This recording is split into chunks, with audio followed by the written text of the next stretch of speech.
Mountain State Mysteries contains adult content that may not be suitable for all audiences. Listener discretion is advised. I'm your host, Mark, and this is Mountain State Mysteries. Today's episode is a little bit different because I'm solo. Courtney is still out sick, and she didn't want you guys to go another week without a new episode.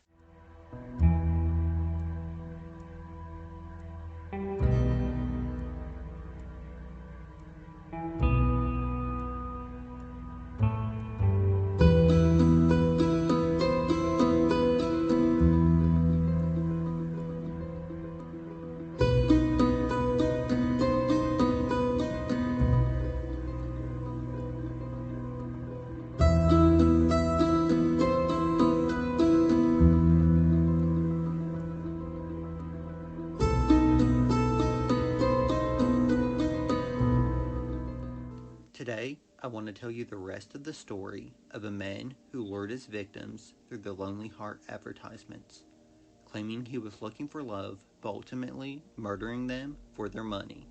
This is part 2 of the story of serial killer Harry Powers.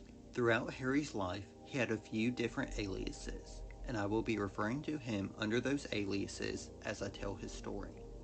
Where we left off in part 1, we told you that Police Chief William Johnson put out an arrest warrant for Cornelius Pearson of Clarksburg, West Virginia, for the kidnapping and murder of Asta Eicher and her children.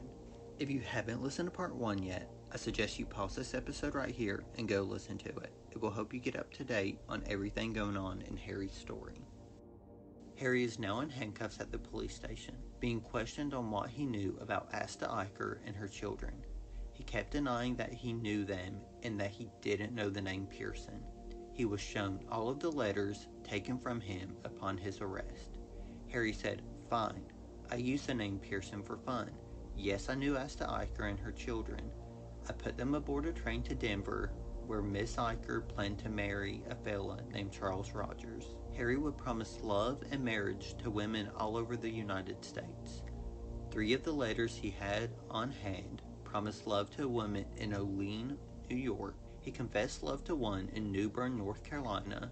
He told a third in Barkerstown, Maryland, that he was completely devoted to her. To some, Harry was handsome, as he stood 5 feet 6 inches tall. He wore horn-rimmed glasses, and he was a bit on the stout side. To others, Harry was just a flabby-faced, well-dressed man. He would quote poetry, and in some letters that wasn't posted at the time due to the erotic nature, he seemed to be quite the lover as well. While Harry was being questioned, other officers found out that he hired someone to build a garage 5 miles out of town on some land owned by his wife in Quiet Dale, West Virginia. Chief Duckworth decided to drive there.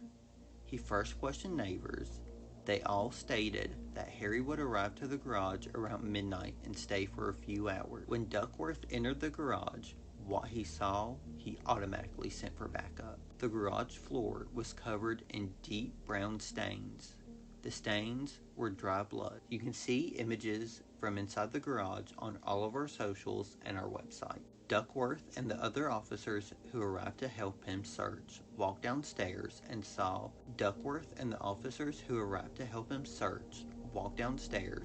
that the blood had dripped from the floor above onto the floor downstairs.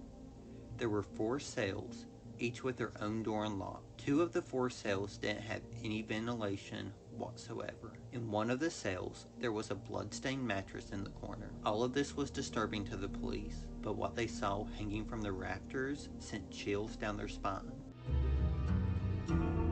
You're listening to Mountain State Mysteries.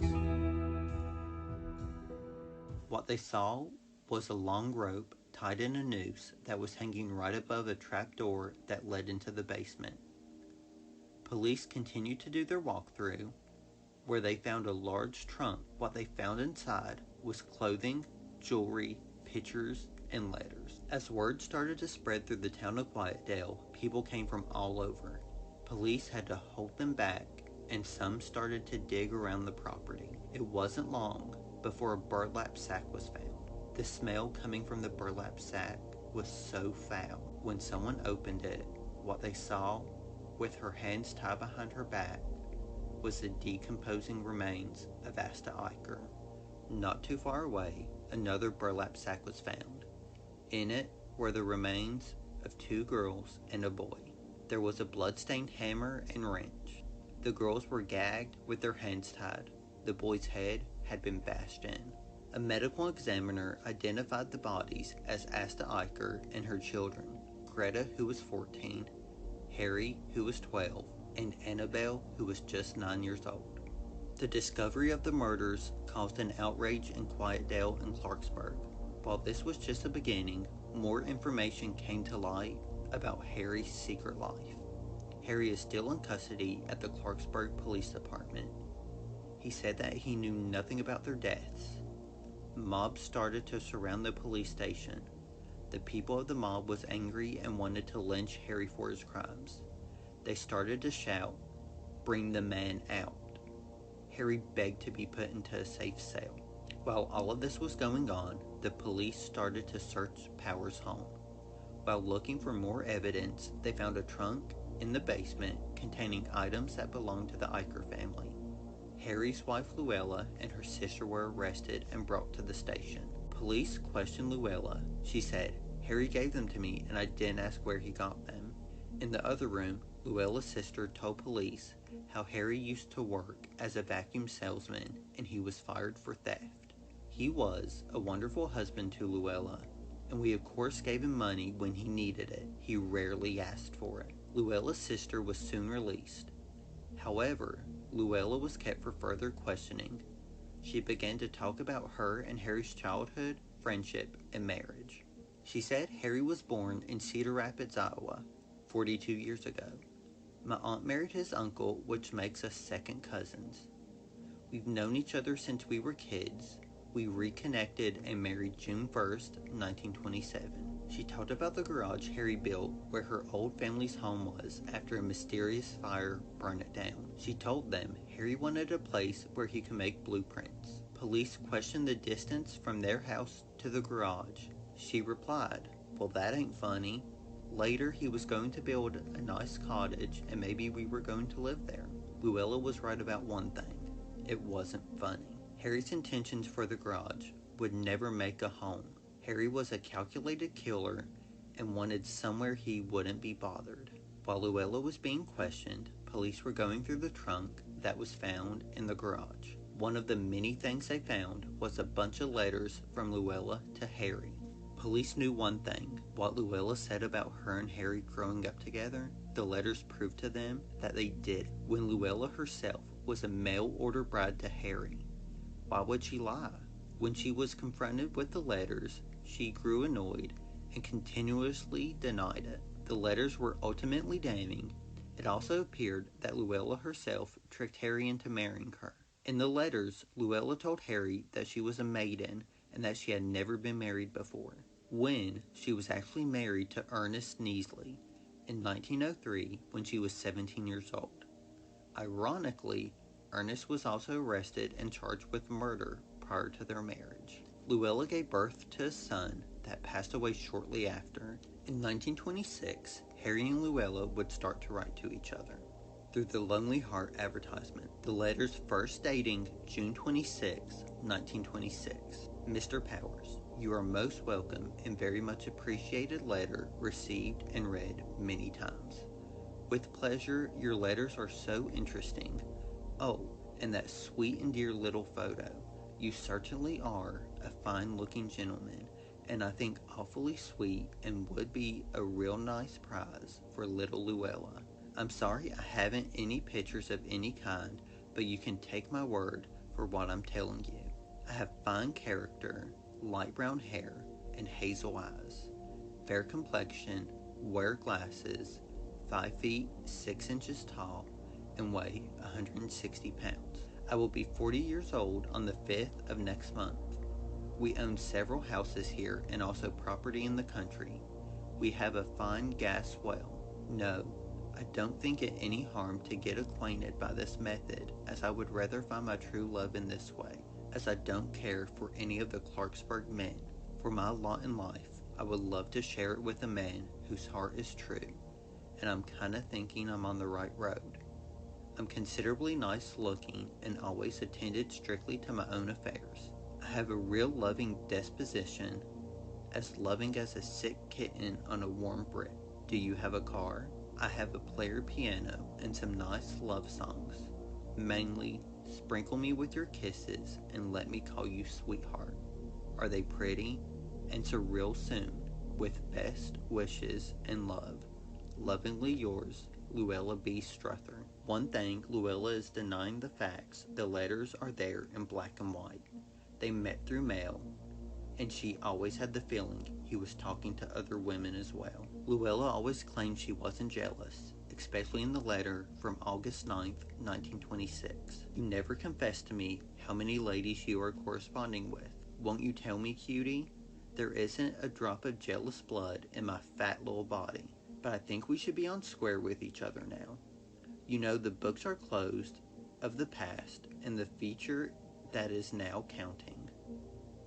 Let's see if we can't make this bright and full of happiness and keep all of the dark clouds behind us.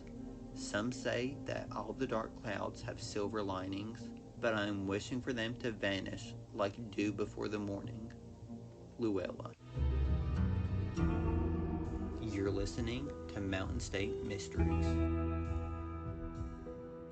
Harry and Luella planned to meet for the first time in September. She wrote with him to instructions. You remember where I told you to leave your car? On Hayman Highway, it's only a short distance to our house. The third on the left with concrete steps and flowers sitting on them. Come Saturday night about dark and I'll have the porch light on. Come either Saturday night or anytime Sunday after 10 a.m. Let me know just when you'll be there. I'm so anxious to get some of those kisses in real. Won't they be sweet? On June 1st, 1927, Harry and Luella got married in Oakland, Maryland. Luella should have seen all of the red flags when Harry suggested her and her sister get a life insurance policy on them. When the two didn't, he tried to get them on his own without the proper appointments. Luella clearly wasn't concerned as she said, I sure do love that kid. When Luella was talking to the police chief, he asked her if she would pay for his defense. She said that she couldn't. He tried to get her to clarify if she would or wouldn't. All she would say was, suppose I didn't have the money. Of course, this confused the police chief because earlier Luella told him that she gave Harry $750 to build a garage. Without a second thought, when asked about this, Luella said, sure, I gave my husband money, and I don't know a lot of men who get married and don't do a lick of work afterwards. My husband worked around the garden, did the dishes, worked around the yard, just like my pa used to. I'd give him enough clothes at Christmas time to last him. He had good food and many little things, even cigarettes and chewing gum. We had over at the store, me and my sister run. Why didn't I treat him like a mother as well as a wife? In the morning, I'd bring him a nice drink of soda from the store. He'd smile up at me and say, okay, honey. At night, if it was hot, I'd go into his room with an electric fan and leave it with him. But then, he was nice to me. Luella thought Harry was nice to her, but Harry was also nice to 115 other women. Police found even more letters addressed to multiple women across the United States. A letter written by Virginia Bell from August 23rd, 1921. My dearest Corny, your dearest letter ever came yesterday, and it did make me happy. Maybe I can just show you how happy it made me when you get here. I cannot put it on paper. I was thrilled with too much to write in a letter. When you get here, oh my. Now I want to tell you, dearie, before you come, not to expect me living in a mansion, for as I told you in the beginning, I am a working girl and always living within my means. I can truly say that I own not any man. I'm a good girl, and that should count for more than riches. Oh dearie, I will be ready for the car ride. Remember, you'll be on strange ground. There may be a possibility of you getting kidnapped only by a girl you hope you will like. The weather has been dreadful for the last week. I hope there will be clear skies, and all will be well for Thursday. I will stop counting the days and now start on the hours. Be sure to let me know about the time you expect to get here, and the day for sure, so that I can be all set with nothing to do but entertain you, sweetie. Remember, I shall be delighted to see you, so let nothing stand in our way, and I hope that August 27th will always be a red letter day for us, so let me hear, and until then, always, Virginia. You would think that every single woman Harry talked to would be head over heels for him. That wasn't the case for a few of them. One wrote to Powers under a fake name. Her friend was the one writing to him. She was convinced he wasn't as nice as he seemed. When Harry's story made headlines in the paper, she wrote to the police with her experience of writing Harry. I have a girlfriend who was corresponding with Powers. She told me she was going south to marry him. I wanted to prove to her that a man like him could not be trusted. I wrote to him myself using a fake name. He began writing me advert love letters, which I showed to my friend so she would realize that he would pick up with anyone. I never met him. She refused to give out her friend's name, but she insisted her friend is alive and well. Police actually received multiple letters from women when this became national news. One of the letters revealed that Harry used the name George Payne for a little while when he first started to send out letters to widows. George would send letters to women saying that a man named Cornelius Pearson would give them work in West Virginia, but at the same time asked how much money they had and what their husband left them before their passing. The evidence against Harry was piling up quickly. They were sure they had enough to charge him for murder. What they didn't know is that they had another surprise waiting for them. You're listening to Mountain State Mysteries. In one of the trunks at the home of Harry, police found a bank book that belonged to Dorothy Lemke, who was from Massachusetts. Police contacted the local police, and they interviewed Charles Fleming and his wife.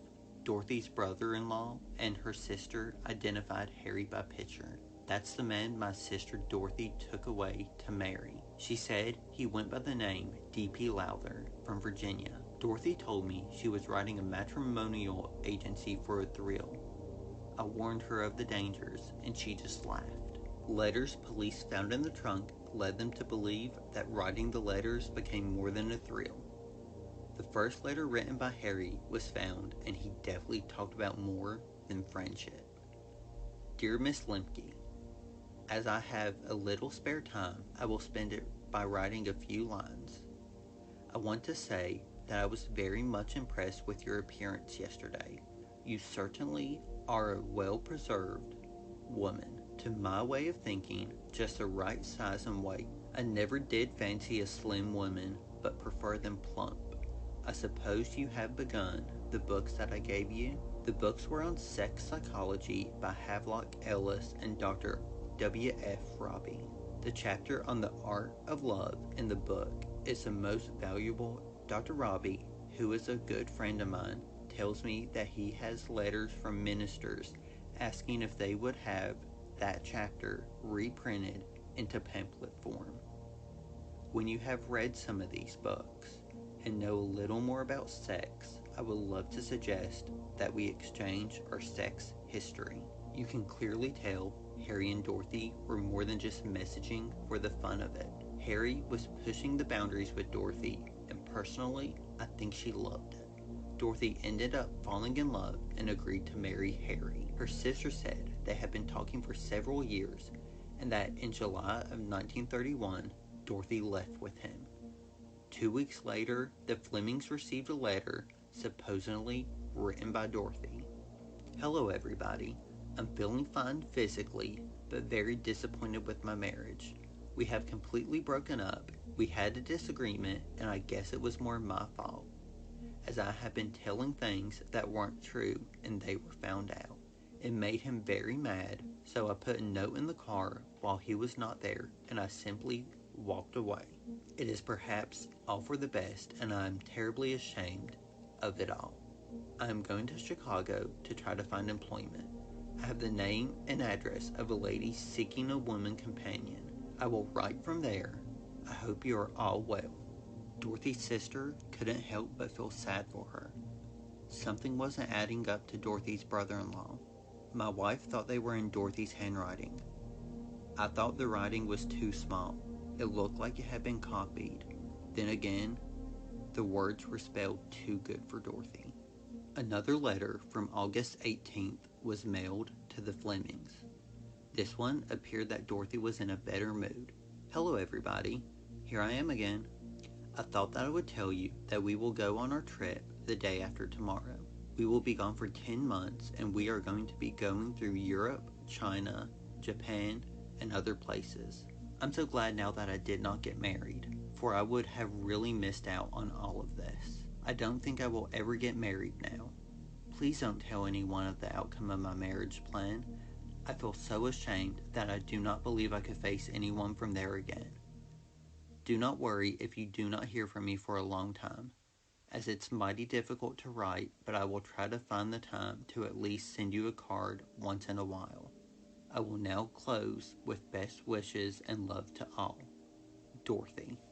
This was the last time her family would ever hear from her.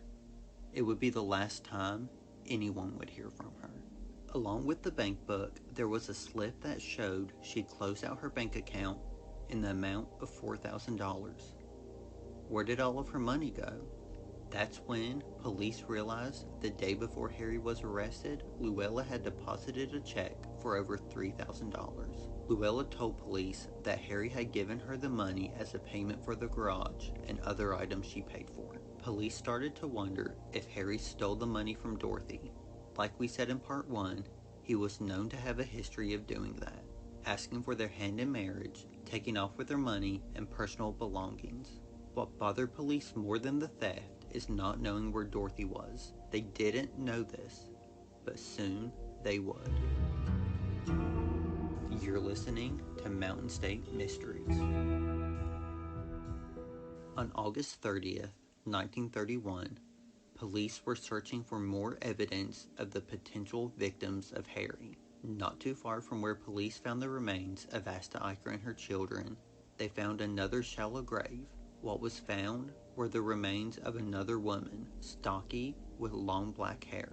From the looks of it, she was just tossed into a grave without any care whatsoever. The one item of clothing she had on were a pair of stockings, with her hands tied behind her back and webbing wrapped around her neck to choke her. When police found the body, the chief rushed over to the jail to find Harry playing poker with other inmates and took him to another room. When Harry got into the room, he said, "That's the last one. There's no more out there." When police put everything together, they found out the latest victim was Dorothy Lemke. Another victim Harry lured with the promise of marriage and a happy ever after. Police kept Harry for hours to try to get a confession out of him. You can actually see that image on all of our socials and our website. Harry finally wrote out a confession. "I took Miss Lemke to the garage at midnight and let her into the cellar. I told her to keep quiet and directed her to stand up. I gazed into her eyes and held her spellbound. I told her I was her master and that she was going to obey my orders. She closed her eyes and whispered that she was my slave and stood waiting my commands. Then I beat her with all of my strength. I beat her until she was a mass of bruises. Still, she had no will of her own and did not cry out. I drove Miss Eicher to the garage and placed her under a hypnotic spell. Then I strangled her and buried her. She too had submitted without resistance or outcries to my beatings. She wrote a letter authorizing me to take charge of her 3 children. I put Greta Eicher in one room in the garage cellar. Then I put Harry Eicher and Annabelle Eicher into another room. I walked through Annabelle's chamber and killed the younger kids. I hit the boy on the head with a hammer before putting the rope around his throat. They never made any noise or put up any fight. I killed the older girl. I didn't have any trouble. They took it quietly. After they were all dead, Harry dragged their bodies to the ditch wrap them in a burlap sack, and toss them into a cold, wet hole. The medical examiner said Miss Lemke could have been dead for up to 3 weeks and the Eicher family only 1 week. After his confession, Harry was taken back to his cell, physically and emotionally drained. He begged to see Reverend Gannier. After talking to Harry, Reverend Gannier spoke to the police. Powers, who I've never seen before today. I do not know why he sent for me, told me many things in the strictest confidence. These I will never feel free to reveal. He did say, however, he would never in God's world confess to these officers. When Harry woke up the next day, he told his lawyer his confession was made under duress and that he was beaten and not allowed to sleep, that he had a different story to tell this time. I corresponded with the 4 women, but only one was interested in me. That was Miss Eicher in Park Ridge. I went there and sent her and her best friend back here to Fairmont, West Virginia. My friend, Mr. Rogers, sent me the money to settle up their mortgage and debts. 5 days later, I sent the 3 children on the way to Fairmont. Mr. Rogers met both trains. I, staying in Chicago, meanwhile understood Mr. Rogers stopped at my house and asked for me. He had all 5 in his car. He took them out to the garage. He rented it from me for $3 a month. Yes, I have all of the receipts in my safety deposit box. I believe maybe it's at home, but I have it. He must have killed them all out in the garage. He probably killed them because Miss Eicher had sold her property and had $3,000. I got a letter from him in Denver. I guess he's in Denver now, saying everything is fine. That's all I know. It smelled kind of funny out at the garage, but I never suspected murder until they dug up that ditch yesterday. After Harry said all of this, the police looked at him and laughed. They've been through all of the files and have talked to over 100 people. They knew there was no Mr. Rogers. Even though Harry confessed, he would still end up in front of a jury. Meanwhile, at the garage, there was still a number of people there. Some were souvenir hunters, taking doors, windows, even the dirt that was directly under the bodies of Harry's victims. You might be wondering, how could people be going to the property doing all of this if there's police there? During this time, police were done with their investigation and returned the land to Luella, and she didn't want anything to do with it. Even though Luella didn't want the property, someone else did. You're listening to Mountain State Mysteries. September 31st, 1931, with the consent of Chief C.A. Duckworth, Luella rented out the garage and the surrounding property to Cecil B. Castor. Cecil actually had a plan for the property. He began building a fence around the property, and by 4 a.m. on September 2nd, it was finished. He started to charge admission to those who wanted to see the garage in person.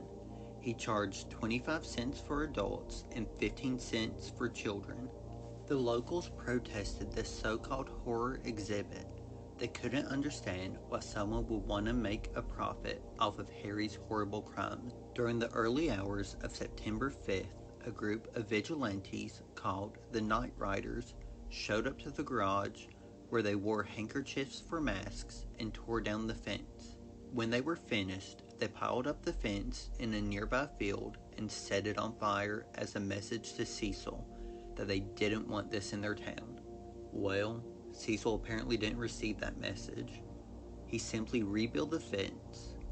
Locals begged police to do something, but they said they couldn't do anything because Cecil wasn't doing anything illegal. A few days went by, and by September 15th, the locals took matters into their own hands yet again. A group of 300 stormed the property where the garage was.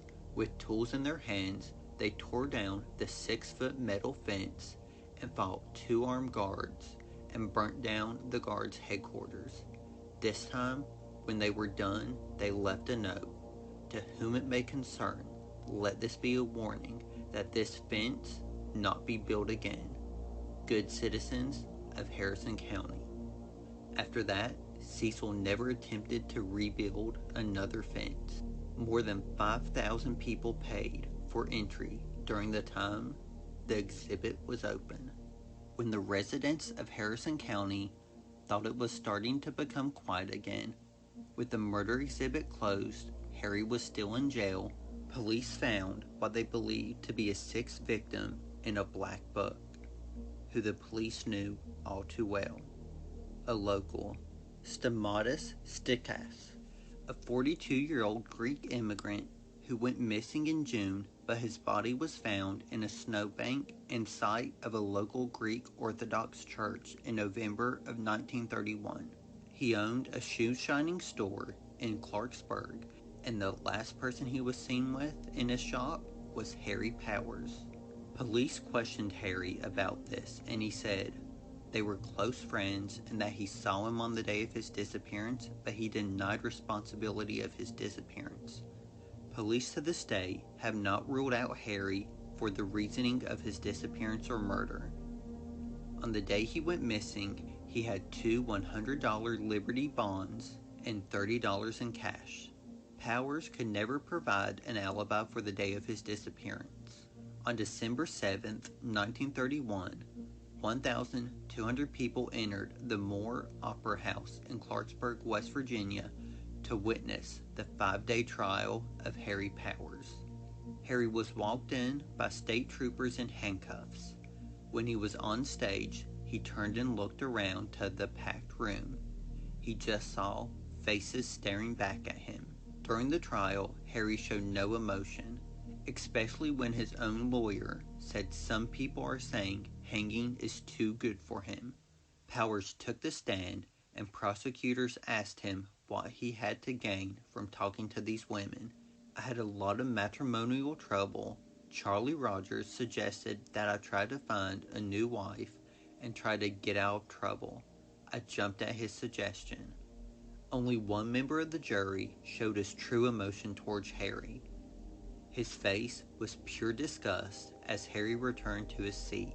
He leaned forward and spit into a spittoon as if he told Harry how he really felt about him.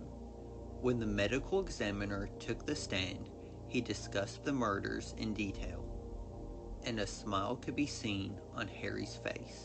After an hour and 15 minutes, the jury came back with a verdict. We, the members of the jury, find the defendant Harry F. Powers, alias Cornelius O. Pearson, guilty of first-degree murder as charged in the first indictment. The crowd started to cheer as Harry was taken away. Harry was to be hung by the neck till death. Harry tried to appeal his sentence, but was denied. He knew death was coming for him. You're listening to Mountain State Mysteries. Harry was sentenced to death on March 18, 1932 at 9 p.m. Before Harry was taken to the wagon gate at Moundsville Penitentiary, Harry received one final letter from his wife, Luella. She was sick, bedridden, and unable to cope with what her husband did. May you have a home in heaven where there is no sorrow, and some sweet day I will come see you, dear, and live forever with you. After reading the letter, a black hood was slipped over Harry's head. A noose tightened around his neck. At 9 p.m., the lever was pulled. As the door dropped open, Harry fell to his death. Harry died at 9:11 p.m. When they cleaned out his cell, they find a letter from Harry to Warden. In case of my death, consider this yours. This is to certify that I have given to my medical advisor a true and full written account of my life, and that I have described all of my deeds, whether good or bad, in full, and that they are true as described. At no time during the commitment of any of my deeds have I felt regret or remorse. On the other hand, I have had a feeling of well-being. I know that I am not legally insane, but I know I am not normal. Usually, I am kind and affectionate, but at times, I have an overpowering urge. Of these times, I have neither fear or sympathy. I am not this way because I want to be. I must have been born this way. I have told the truth. Harry F. Powers. In over 50,000 words, Harry wrote a full confession of his crimes. He requested that it be sold to the highest bidder to pay for the trial and all of the cost of the investigation. I do not fear death as long as I do not commit self-destruction. Those who gloat in the satisfaction that death means punishment for me are merely deluding themselves. Harry F. Powers.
Fate so horrible, no one on earth will know. Mid-hills of West Virginia fair, near village Quietdale, a foul crime was committed there that shocked the depths of hell. Upon this scene a place was built away from sight and sound, with gallows in the upper part and prisons underground.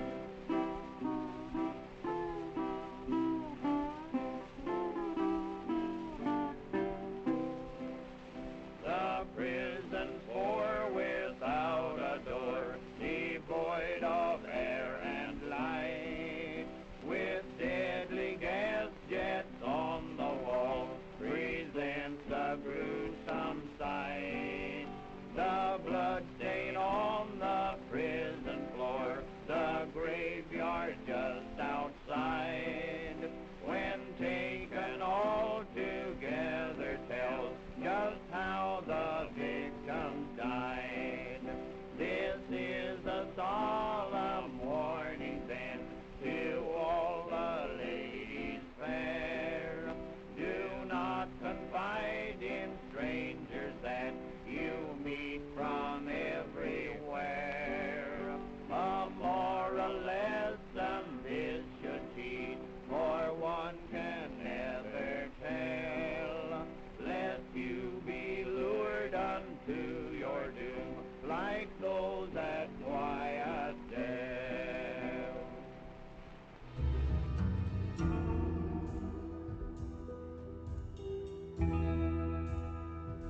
Next time on Mountain State Mysteries, we're going to tell you the story of the sheriff of Mingo County who was shot after serving only 3 months and 2 days into his position. If you find yourself enjoying Mountain State Mysteries, take a second to rate it on your favorite podcasting service. It helps others find good true crime podcasts. Don't forget to share our episode and follow us on Instagram, Facebook, TikTok, and wherever you listen to podcasts at Mountain State Mysteries. For the blog post on Part 1 and Part 2 of Harry Powers, go to our website, mountainstatemysteriespodcast.com.